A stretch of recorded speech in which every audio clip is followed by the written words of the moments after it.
Welcome to my shop. Bhai Lalo's the name. Best carpenter in Aminabad. Business as good as it goes. Has been ever since Guru Nanak came to town last week. He's on tour, and when a holy man rocks up, it's the custom in India to offer him a place to stay the night. It's good for him, it's good for us, and everyone's happy. But of course, no one's going to want to stay with me. There's the whole caste thing, see? You've got your Brahmins, they're the priests, and really holy. Your Kshatriyas, or Khatris, who are the toffs. Your Vaishyas, who are the middle class, in business and all that. And then there's the Shudras. That's what I am. We're the working class, the ones who work with our hands and do all the hard graft. There's also the untouchables, but no one really counts them. More's the pity. So, I'm a Shudra, and Guru Nanak is a Khatri. And the upper castes aren't supposed to mix with us, right? It's like they think they're going to catch something. So you could have blown me down with a feather when there's a knock on my door, and there's Guru Nanak on the step giving me a big smile. Of course, I invite him in, sit him down, get him something to eat, and I'm going on and on about how honoured I feel to have him in my humble gaff. And he stops me and just says, I'm the one who is honoured by your hospitality. Next day, I'm setting up shop and I see Malik Bago coming down the street toward me. He's the local big shot. Well, he's a manager for the local big shot, but he thinks he's the local big shot. You know the type.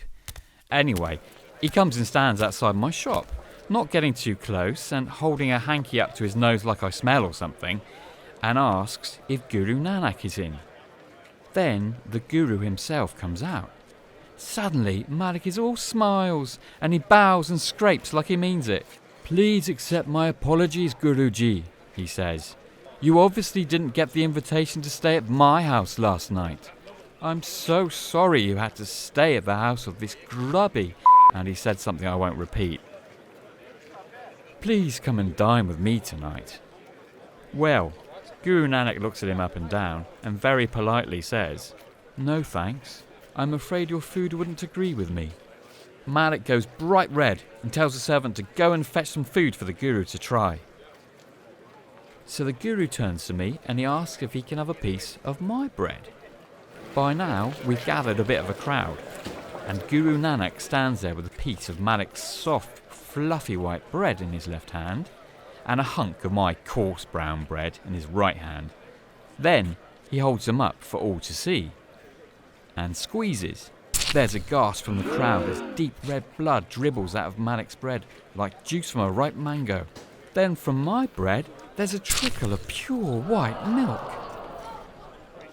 Well, I'm as gobsmacked as the next man. Guru Nanak looks straight at Malik Bago and says, Your bread was made with the blood of all those you cheat and mistreat. You didn't even make it yourself. Then he turns to me. Your bread was made from the milk of human kindness, from honest hard work, and by your own hand. I don't mind admitting I got a bit teary at this point, but Guru Nanak didn't seem to notice. He turns to the crowd and says, All people are equal. Don't judge a man on the caste he comes from. Anyone who is honest and hard-working should be treated with respect. The biggest surprise was to come.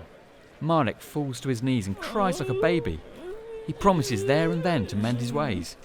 He was ashamed, I thought, being shown up like that in front of everyone. But a bit later, he even apologises to me for being so rude.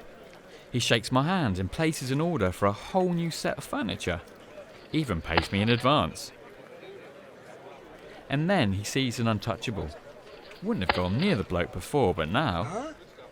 Blimey, you really had changed. So, like I say, business is good. Do you a great deal on a new table,